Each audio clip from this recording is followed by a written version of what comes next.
No, I felt like obviously I was gonna have a slow start. I didn't have a camp, so I knew start slow, warm up, pick up as I go, and you know I didn't have no sparring, so I think I fucking should have dodged that punch a little better, but I had a slow start, so I knew I didn't win. It reminded me when I fought Kurt Pellegrino, my corner jumped in and they were like yelling, and I was like, hold up, I'm warmed up now, so. I figured it would probably go something like that with a little less damage. Feet to this in 2010, tapping out, ate you alive. Do you think doing that again is going to similarly kind of hurt for a long, long time? You're damn right. It's a tough pill to swallow, but we can either run from adversity or we can face our adversity head on and conquer it, and that's what I plan to do. It wasn't ideal. I got caught. It is what it is. I'll face it. I'll take it on the chin, and I'll carry on. I'll learn from it, and that's it. Thanks. And just quickly to Nate. Nate, where do you go from here? What would you like to do next? I'm at the top, so it's their call. What's next? We'll see what happens. Thanks. Just an update for you guys. Surprising to you, you're not looking at it as an upset? No, I knew I was the superior boxer, the superior martial artist, superior jiu-jitsu. Came from, like I said from the beginning, I had the best training partners in the world in every aspect, in boxing, kickboxing, jiu-jitsu, and MMA. So nothing surprised me except for that I got hit at all. I think with a full camp, I would have been flawless, but it's whatever. Yeah, I'm not surprised. He got a lot of push. He's been doing great, and he's got a lot of help behind him. And yeah, I just wish I had the same push, the same help. I've been in this a long time. I've been 9 years. I was like my 25th fight here in the UFC, and I've been in the last few years curious when this is going to pay off. And I think it's time. Now it's time. Likes to talk a lot. He did at 145 about the power that he has in that left hand. What did you think about the left hand? Like you said, you didn't get a sparring camp, so you did take some left hands tonight. How would you compare it to some of the power that you faced against other guys in the event? I sparred full camps. I did. I've been sparring with top 10 boxers for forever. Otis Griffin, Omar Henry. I did full camp with Andre Ward a couple fights back when he fought Chad Dawson. And just going in there, I've been hit with everything, the hardest stuff by 168-pound fighters. I spar with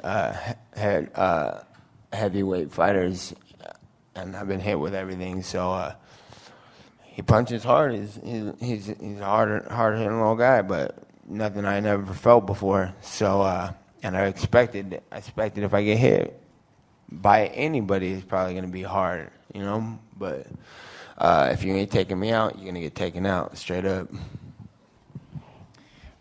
And then a question for Conor.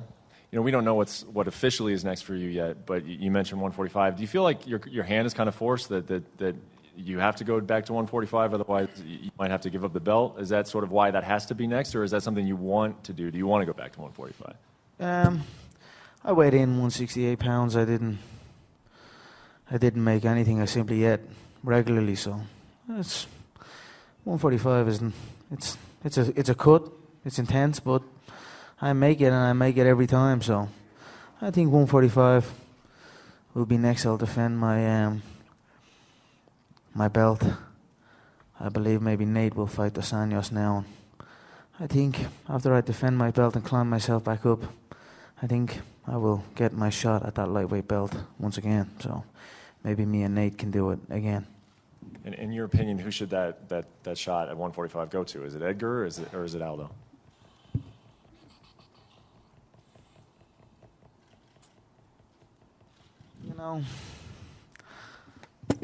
I'm not sure. It's hard to kind of not give Aldo another go. He's 10 years he was 10 years on the field, but again, he pulls out a lot. He doesn't show up a lot.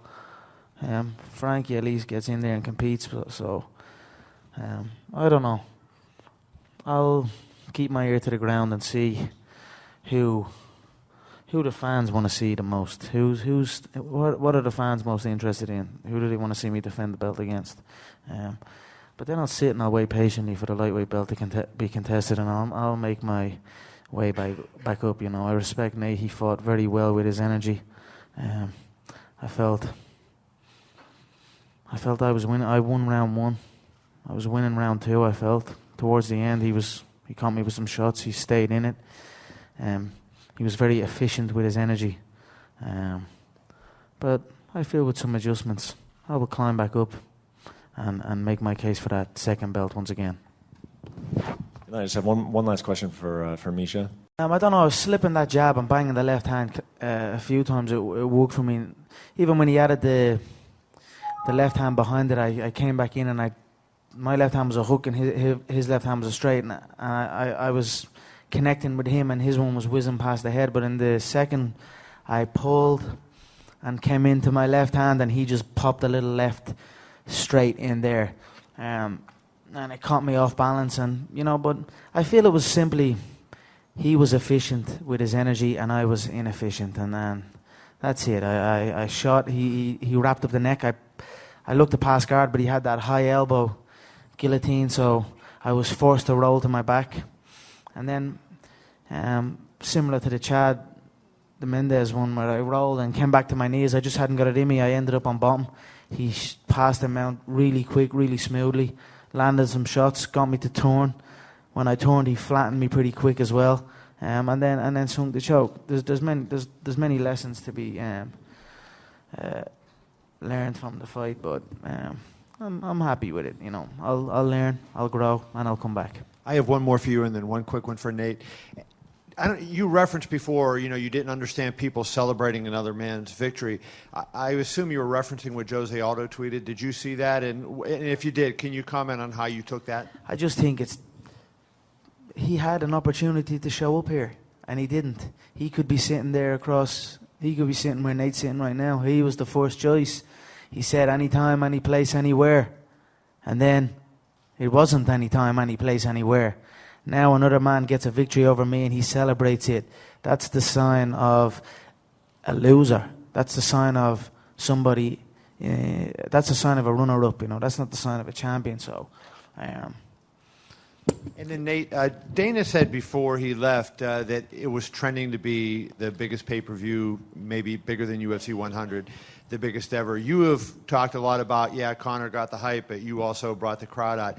Do you feel like the fact if it does turn out to be the biggest pay-per-view ever that, you played a big role even in just a short period of promotion? Because my fights are always pulling big numbers, They always stick me on Fox. For some reason, they were pushing me on those Fox cards. I was bringing more numbers than anybody, but nobody paid attention to that. And I got a big following.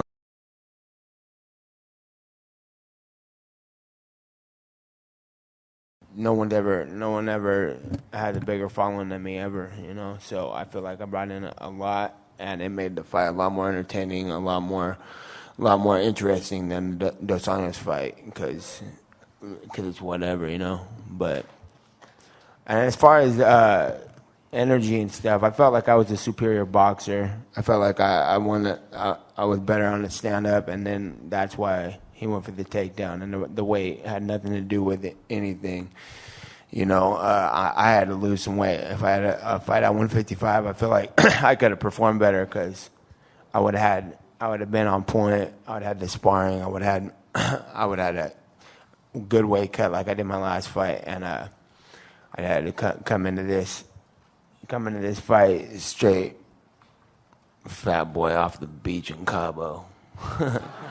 But it's all good. I feel like I want to cut off the superior martial artist. Last one, go ahead. This question is for Holly.